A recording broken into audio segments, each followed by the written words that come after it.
25 Şubat günlerden çarşamba.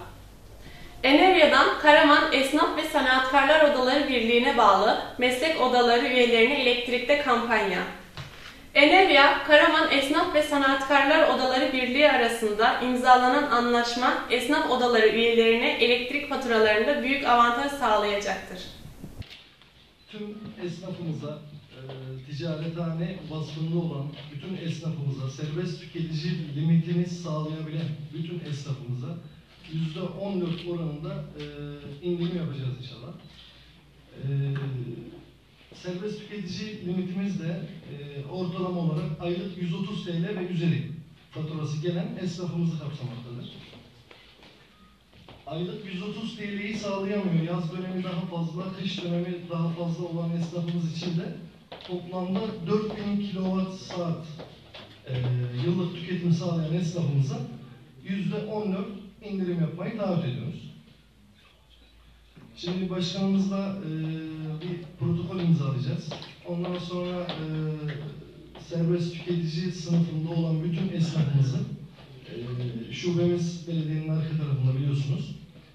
Oraya davet edeceğiz. İsteyen esnafımız oraya gelip satış temsilcimizden gerekli bilgiler alabilir. Detaylı bilgi alabilir. Devam eden sözleşmesi varsa onunla ilgili fesih işlemlerine bakabilir. Sözleşmesi ne zaman bitiyor onları kontrol edebilir. Her türlü yardıma hazırız. Esnafımıza bir nebze de olsa bir katkı sağlayabilirsek ne mutlu şirketimize diyelim. Burada dağıtım şirketi olarak, Enerya Karaman Gaz Dağıtım Şirketi olarak 30 yıl burada hizmet vermeye devam ediyoruz. Ben de doğma büyüme Karamanlıyım. Kendi esnafımıza, kendi halkımıza bir katkımız olsun istedik. Böyle bir protokole hazırlandı inşallah. Sizlerin de katkısıyla işlerimize devam edeceğiz. Hepinize çok teşekkür ederim.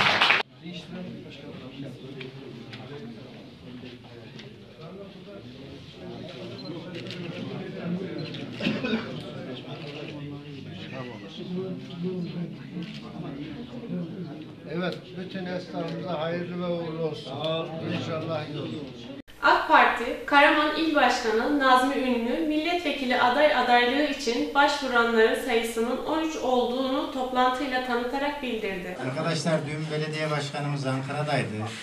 Başbakanımızla bir toplantısı vardı. Müsaade ederseniz zamanımız da var. Sayın Belediye Başkanım belki güzel haberler de verir. Onu dinleyelim. Ondan sonra belki aday arkadaşlarımız eğer soru kabul etmek isterlerse soralım. Ve hayırlı akşamlar diliyorum. Gerçekten çok değerli arkadaşlarımızın Karaman'ımıza, ülkemize hizmet sevdasıyla yola çıktıkları ve bütün yüreklerini, samimiyetlerini ortaya koydukları için çok teşekkür ediyorum. Gerçekten zor bir olay. Ben de geçen yıl yaşamıştım. Daha önce de yaşamıştım. Mustafa Bey'le karşılaşmıştı. Ama şu önemlidir. Hepimizin amacı hizmet etmek. Hepimizin amacı partimizi, milletimizi en iyi şekilde temsil etmek. Cenab-ı Allah inşallah hepimize en hayırlısı neyse onu verir. Hepinizin yolu açık olsun diyorum. Hayırlara vesile olmasını temenni ediyorum. Kendisi biliyorsunuz organize sanayi olarak Türkiye'de çok önemli bir yer teşkil ediyor. Yaklaşık 1,5 milyara yakın bir ihracatın olduğu bir merkezde Teknopark, Teknokent veya Tekno Gelişim Merkezi ilanı bugün itibariyle imzalandı. Allah nasip ederse önümüzdeki günlerde organize sanayi bölgesi de Teknokent, Tekno Gelişim Bölgesi olarak ilan edilecek. Bu da şehrimiz için çok önemli bir unsur diyorum. Teşekkür ediyorum. İtfaiye buzlarla mücadele ediyor. Karaman'da ev ve iş yerlerinin çatı saçaklarında oluşan buz sarkıtları itfaiye ekiplerince kırıldı.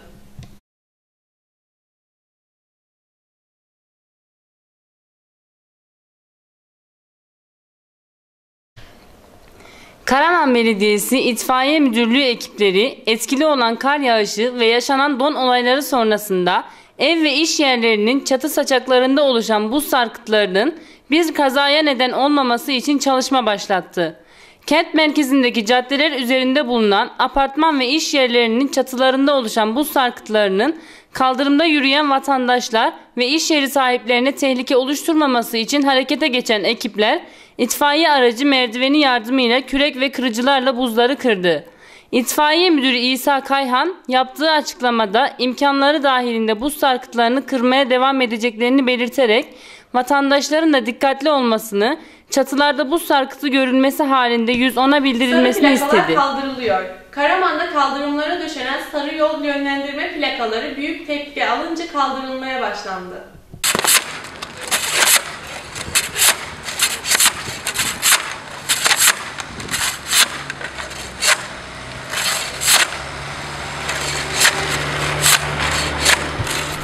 Kar yağışı sebebiyle kaldırımları buz pistine çeviren sarı plakalar birçok vatandaşın sakatlanmasına sebep oldu. Bu duruma tepki gösteren vatandaşa belediye cevap verdi ve sarı plakaları kaldırmaya başladı. AK Parti Karaman Milletvekili adayı Emir Musa Beydilli Karaman gündemi ziyaret etti. Emir Musa Beydilli'nin Karaman halkına mesajı haberimizde. Öncelikle KaramanGündem.com ve Gündem Gazetesi grubunu, Yönetim Kurulu Başkanı Önder Hocama teşekkür ediyorum. Gerçekten Karaman'a bir renk kattı basıncılıkla ve aynı zamanda televizyon, internet, gazete olarak Karaman'a bir kalite getirdi. Bundan dolayı bir Karamanlı olarak kutluyorum. Değerli arkadaşlar, değerli Karaman hemşehrilerim, aday olduk. Adalet ve Kalkınma Partisi'nden, AK Parti'den, Türkiye'nin partisinden. Neden aday olduk? Ülkemizin geleceği için, ülkemiz için, evlatlarımız için, torunlarımız için, vatanımız için. Çünkü artık parti, Türkiye Partisi eşittir AK Parti. Çünkü 12 yıldır takip ediyorum.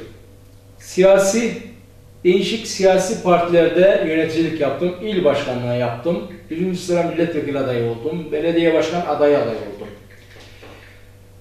Gün o gün değil, gün ayrımlık günü değil. Gün birlik, beraberlik günü. Gün tek olma günü, tek vücut olma günü, tek yumruk olma günü.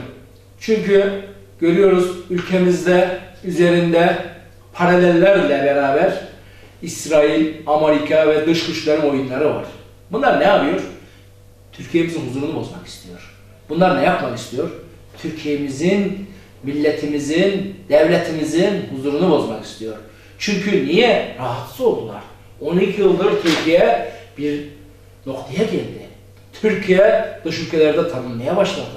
Türkiye artık bükülmeyecek bir noktaya geldi. Türkiye baş eğmez, Türkiye eğilmez, Türkiye dimdik duruyor. Neden? İşte bugünkü Cumhurbaşkanımız Recep Tayyip Erdoğan ve başta olmak üzere onun AK kadrosuyla beraber bu noktaya geldi. Elbette siyasi kanaatler olabilir. Ama şunu açık söylüyorum. Eğer mesele ülkemiz ise, eğer mesele Türkiye'miz ise, eğer mesele toprağımız ise, eğer mesele bayrağımız ise artık birlik olmak gerekiyor. Gerisi teferruat. Bunun için aday oldum. Allah nasip ederse aday oluruz. Nasip etmezse aday olanın yanında oluruz. 2002'den önce aday olanlar egolarını, maddi manevi egolarını tatmin etmek için aday olurlardı siyasi partilerde. Ama şimdi artık öyle değil. Halkın sorununu, halkın yükünü omuzlarında taşıyabileceğine kanaat geliyorsa aday oluruz. Aday olacaksın. Çünkü artık o bitti. Hava atmak, caka satmak bitti. Artık hizmet var. Halkın, Sayın Kurucu Genel Başkanımız, Başbakanımız ve şimdiki Cumhurbaşkanımız Recep Tayyip Erdoğan ne diyor? Biz halkımızın hizmetçisiyiz. Sayın Başbakanımız, hemşerimiz, Sayın Genel Başkanımız, Başbakanımız da Ahmet Davutoğlu ne diyor? Biz halkın hizmetçisiyiz. Biz de bundan dolayı halkımızın hizmetçisi olacağız. Partimde bir nefer olarak çalışacağım.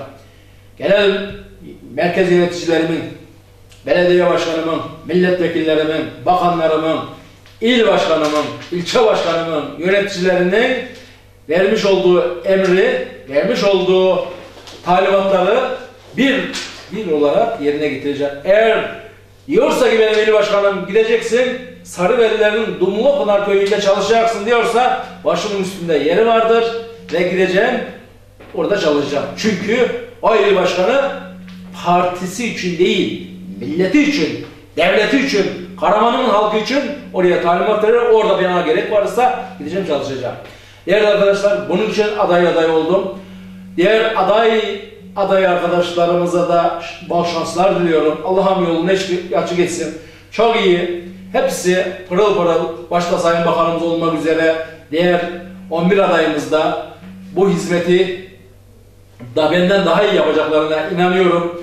Kardeşçe, birlik, beraberlik içerisinde inşallah bu süreci atlatacağız ve partimizi yine en çok önümüzdeki bu seçimi biliyorsunuz çok önemli bir seçim.